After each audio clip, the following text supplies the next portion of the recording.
Salut à vous, aujourd'hui 18 novembre, 20e jour de reconfinement.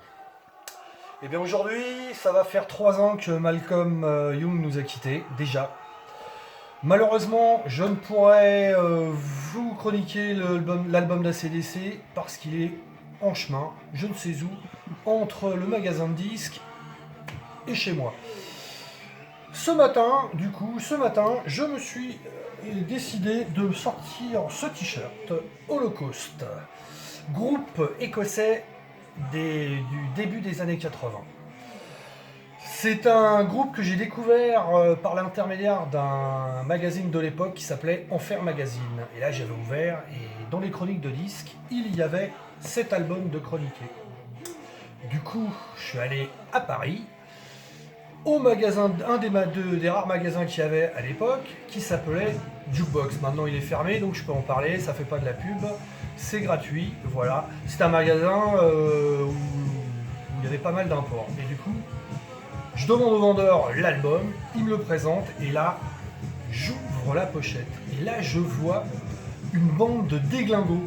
Je dis putain mais c'est quoi, c'est fou là, c'est guerrier là, je fais ça doit défoncer, ça doit tout décalaminer. Du coup je l'ai acheté les yeux fermés et quand je suis rentré chez moi, je l'ai mis en écoute à fond.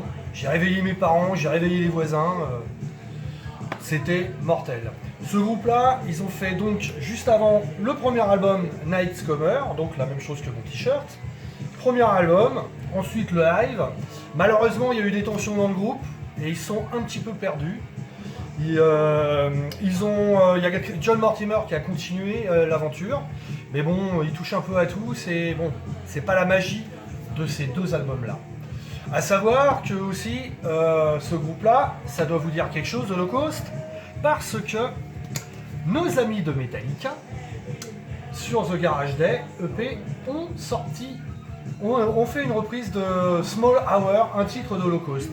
D'ailleurs, ça tombe bien parce qu'aujourd'hui, c'est l'anniversaire de Kirk Hammett. Voilà, au moins une bonne nouvelle. Donc, je vous conseille d'aller sur les moteurs de recherche, aller rechercher et de jeter une oreille à ça. En plus, ils ont fait un hymne au métal qui s'appelle Heavy Metal Mania, qui est une pure tuerie. D'ailleurs, un point commun avec ma compagne, on adore ce morceau. Il y a un label High Record qui a réédité cet album. Avec en bonus un 45 tours, voilà.